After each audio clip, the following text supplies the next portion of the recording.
Hello, everyone, and welcome back to the Deep Dive. Hi there. Thanks for watching Westferry Times Business Briefings. I'm your host. Glad to be here. And this is where we take a big pile of information, sift through it, and pull out the really useful stuff for you. Making sense of the noise. Exactly.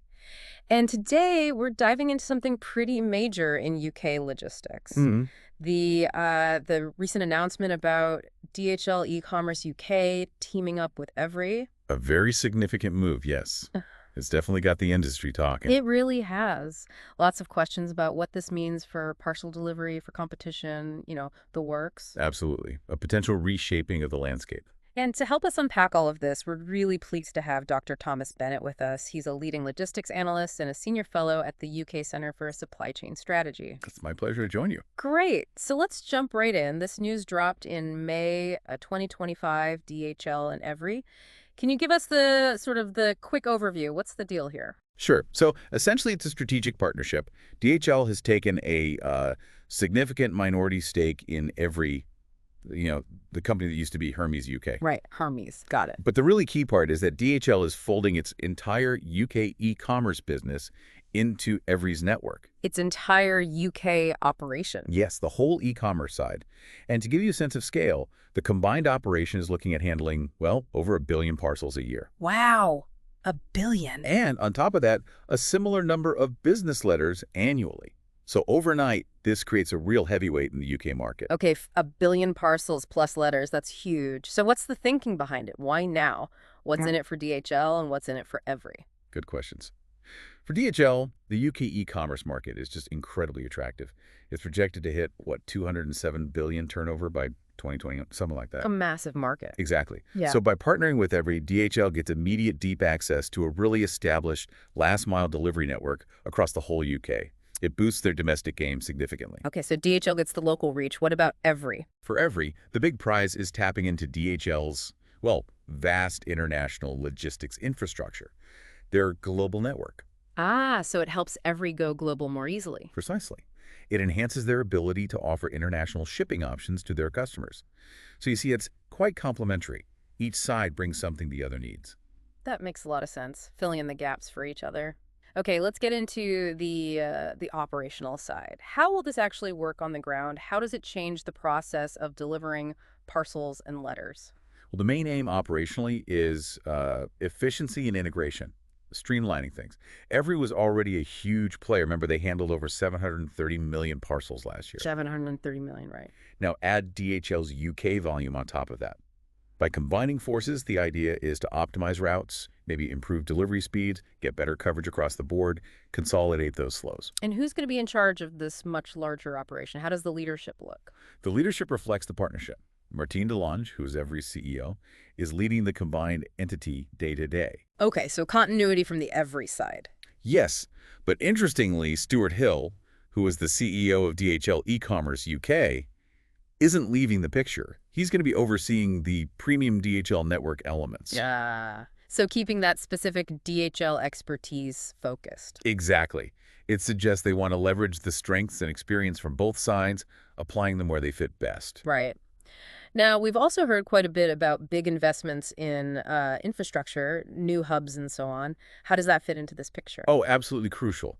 You can't handle that kind of volume without serious infrastructure. Even before this, DHL was pumping money in the new hub near Coventry Airport. The big one, yeah. The very big one, 25,000 square meters. It's designed to process over 1 million parcels a day. 1 million a day, just from that one hub. Just that one. And it's part of a much wider investment, around 482 million, going into facilities, technology. Wow, what kind of tech are we talking about? A lot of advanced automation, sorting systems, that kind of thing. Plus, a big push on sustainability features in these new builds, which is important too. We'll definitely come back to sustainability. But sticking with operations for a moment, this kind of consolidation, 1 million parcels a day capacity, must shake up the market. How does this impact competitors? I mean, especially someone like Royal Mail. Oh, hugely. The competitive pressure ramps up significantly. You've got DHL's global muscle and reputation combined with Evri's, very dense UK network. That's a powerful combination. So more pressure on prices, service levels? Potentially all of the above. It forces competitors like Royal Mail to look hard at their own efficiency, their service offerings, their pricing.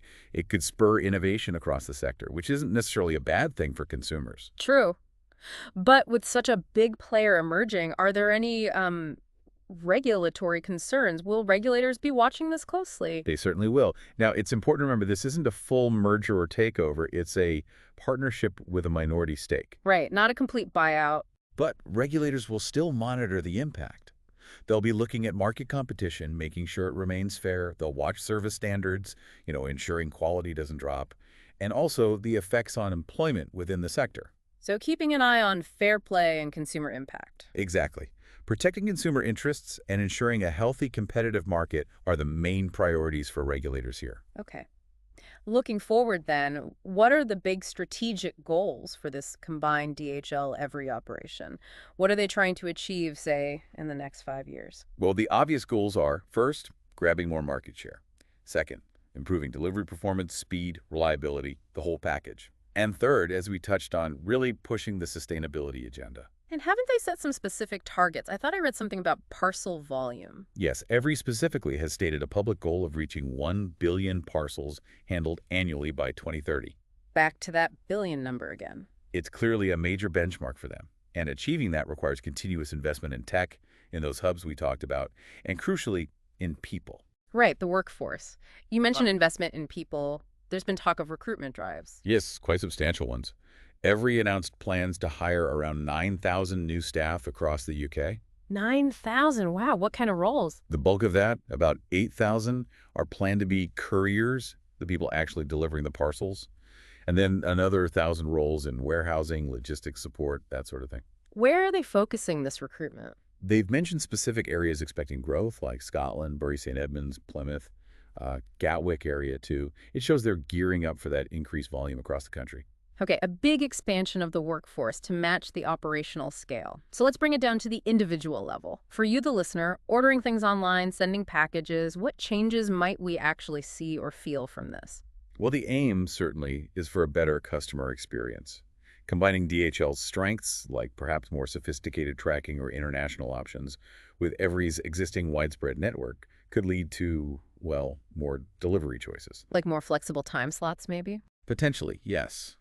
Or better real-time updates, maybe even faster standard delivery times in some areas as the networks get optimized. The goal is definitely a smoother, more reliable service overall. That would be welcome.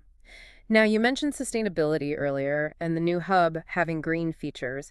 Yeah. Is that a major focus beyond just the one facility? Yes, it seems to be a growing priority, reflecting wider industry trends. Besides the Coventry hub having solar panels and EV charging, Evri is also committed to expanding its fleet of electric cargo bikes, especially for urban deliveries, which makes a lot of sense in congested city centers. E-bikes, right. Less congestion, zero emissions locally. Exactly. Yeah. And they've also set a target for achieving net zero emissions across their operations by 2035. 2035, that's quite ambitious. It is, but it aligns with what many large companies are now aiming for. Sustainability is becoming a key competitive factor, not just an add-on. Fascinating. It really feels like this partnership touches on everything: scale, technology, competition, jobs, customer experience, and the environment. It really does. It's a multifaceted development with significant implications across the board. Well, this has been incredibly insightful. Thank you so much for breaking down this complex DHL Evri partnership for us. You've really helped clarify what's happening and why it matters. My pleasure. Happy to discuss it. So, for you listening, the key takeaway is that two major players in UK delivery are joining forces. DHL brings global power, Evri brings the local network. This means tougher competition, likely driving changes across the market. For us as consumers, the hope is better service, more options, maybe faster deliveries eventually. And hopefully greener ones too. Yes, and an increasing focus on greener deliveries. So the provocative thought maybe is, with giants like this forming, can smaller, more specialized delivery companies still thrive? Or will the market inevitably consolidate around just a few massive players? Something to ponder. An interesting question indeed. Thanks again for tuning in to the Deep Dive on Westferry Times Business Briefings. We'll be back soon with another deep dive into the stories shaping the business world. Goodbye for now. Goodbye.